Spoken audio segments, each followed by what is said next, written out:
بسم الله الرحمن الرحيم الحمد لله رب العالمين أخيارة مستبشرة ليميتد أنا وحنا كمبانية مستبشرة هي أويل بايدين كلا شرحية iyo practical ahaan qaabka loo isticmaalayo intii hore ila socotay casharku way fahansan yihiin inta cusub iyo inta kaleba si cusub ay idinku sharaxaya mustabshira hair oil tan waa tii isbuuci laba mar la isticmaalay ama saddex mar kolba siduu damage-kaagu yahay tanna waa tii daily use-ka mustabshira hair oil maxay tartaa dadka inta badan ka cabanaya agoolka ama dandruff timaha daadanaya timaha jajabaya timaha basaaska noqday oo tabarta ay ka dhamaatay timaha salka ka soo go'aya rag iyo dumar way ka siman yihiin iyo dadka bidaarta ka cabaadaya dhowr sano ka hor ama 10 sano ka hor ay ku dhacday bidaarta hadda rag iyo dumar way ka siman yihiin bidaarta inta waagi hore waxa lagu yaqaanay dadka markay age-kooda 50 and above ay gaaraan laakiin hadda waxaan la dhilgareynaa dhalinyaro yar oo like form 3 ama form 4 wali xitaa aan gaarin jaamacadii oo age-kooda 20 to 25 20 to 30 35 adi less than 40 30 dad yar oo markaas age-kii bidaarta lagu yaqaanayna aan gaarin haddana bidaartii ay hayso koofiyad markasta xidhan la ilxun inay yacni timahaas qaabkay ku daaweyn lahaayeen intii aan soo wadnay alxamdulilah rabbil caalamiin intii ilaahay ku caafiyo waa ku caafiyey inta hadda kadibna baran doontana waadna baran doontaan tan markaa qofka haddii bidaartiisa zaa'id ay tahay booga madaxa ay ku yaalaan isbuuci laba mar ayuu ka marsanayaa qaabka u marsanaya markaa practical ahaan baan idin tusaynaa markii uu marsado tan isbuuci laba mar tan waa tii daawadii waad u jeedaan say u culus tahay say u madowdahay ayaa tan laftirkeed ma yareysato tan baa ka culus laakiin iyadana waxay wadataa qaybtii timaha korinaysay qaybtii shininka ka dhigaysay iyo qaybtii timaha ka ilaalinaysay jajabka marka tan ka qabaysato waxaad u baahanaysaa saliid aad marsato saliidihii kale marka haddaad marsato still dhaawacii timaha iyo wixii laga calaacalay way jirayaan sayna taas u jirin tan ayaan ku kabnay oo la yiraahdo daily use marka labada calaamad kambaniga loogadiisa wataas mustabshira hair oil waad u jeedaan waxay tarayso oo dhan meesha ku qoran tahay marka waxa idin ku soo zoom gareynaya halkaas waxa ku sawran madax xabsuud ah halkaasna waxa ku sawran liin marka tan iyo tan way ka siman yihiin laakiin hal labada calaamad ay ku kala duwan yihiin tan marka waa tii weekly la marsanay kolba siduu damage-kaagu yahay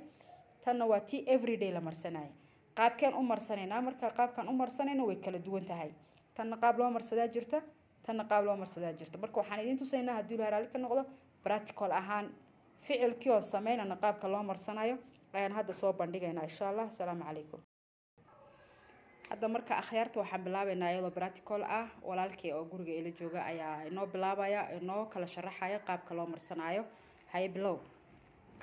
hadda wuxuu soo qabtay waad u jeedaan waa tii la isbuuci laba mar la isticmaalayay oo ay ku sawirnayd xabasuudada marka tan waa mid la isticmaalay tii hore full bay ahayd qaabka loo isticmaalayo bismillah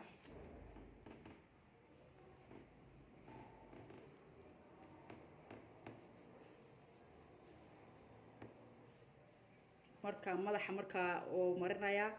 ilaa lafahaas skin hoose ayuu ku jajabinayaa waa lagu shubayaa marka waa la marinayaa iyo waa lagu shubayaa waa kala labo hadda marka uu marinayaa ay qaybta qadaadka qaybta hore qaybta dhafoorka inta badan salaxyada bidaarta ay ka gasho ragga dumarka inta badan waxay ka gashaa bidaarta ereedan dhexe ayay ka gashaa raggana waxay ka gashaa qaybahan hore iyo salaxyada iyo qaybaha dhexe dumarka ayaa aad u daran bidaartooda boog ayay leedahay inta badan madaxa maadaama markasta garbasaar lagu xidhayo ay huurayso ragga laakiin skinka ayaa inta badan waxaa laga yaabaa inay jeex ay yeeshaan booga yaryar laakiin markastaba bidaarta dumarka ayaa daran marka wax aan daawo lahayn ma laha alxamdulillah ilaahay baa cudur kasta keena bidaartana waa nooc cudurrada madaxa ku dhaca ka mid ah daawadeediina qofkii ilaahay waafajiyo adoon qaliin aadin adoon timihii soo beeranin adoon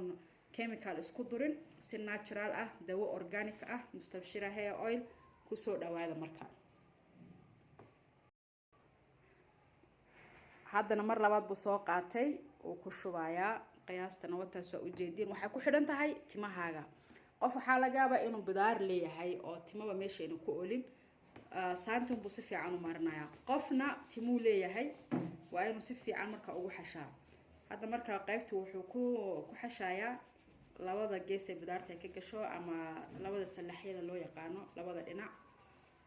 qaybtii maskaxda dhakada uu ku shubay hadda qaybtii salaxyadii buu ku shubay hay marka la soo darso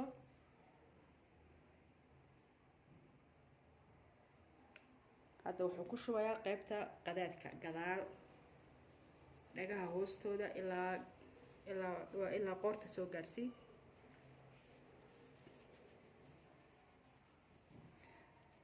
si fiican ay ugu xashaa waa ujeedaan. haye marka la soo qaado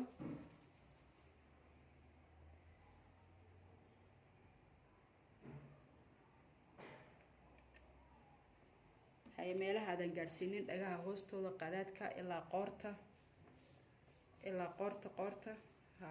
meelahaas hoose. marka haddii aad tahay qof caajis qaba markasta jirku xanuunayo jirka dhan baad marin kartaa,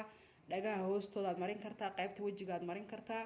haddii aad tahay qof inta badan hindhiso badan oo markasta sensitive ah, faryarta intaad kusoo qaadid ayaad ilaa sanqaroorka aad marsan kartaa. marka wax badan bay daawo u tahay hadda, laakiin waxaan sharaxaynaa qaybta madaxa bas ayaan sharaxaynaa. marka hadda waxaa la joogaa habeen ayaa la joogaa. habeenkii markaa saas u marsatid waad ku seexanaysaa. habeenkii waad ku seexanaysaa, waxaad iska maydhaysaa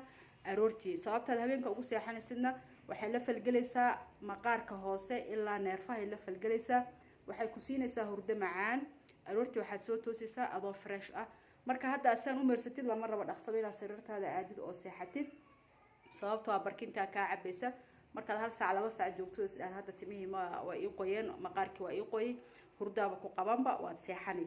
marka barkinta waxaad iska xijini isla tawaalkii markaasaad isticmaalaysay. aroortii markuu ilaahayna gaarsiiyo ayuu iska soo maydhaya, kadibna waxaan u gudbaynaa tea daily useska.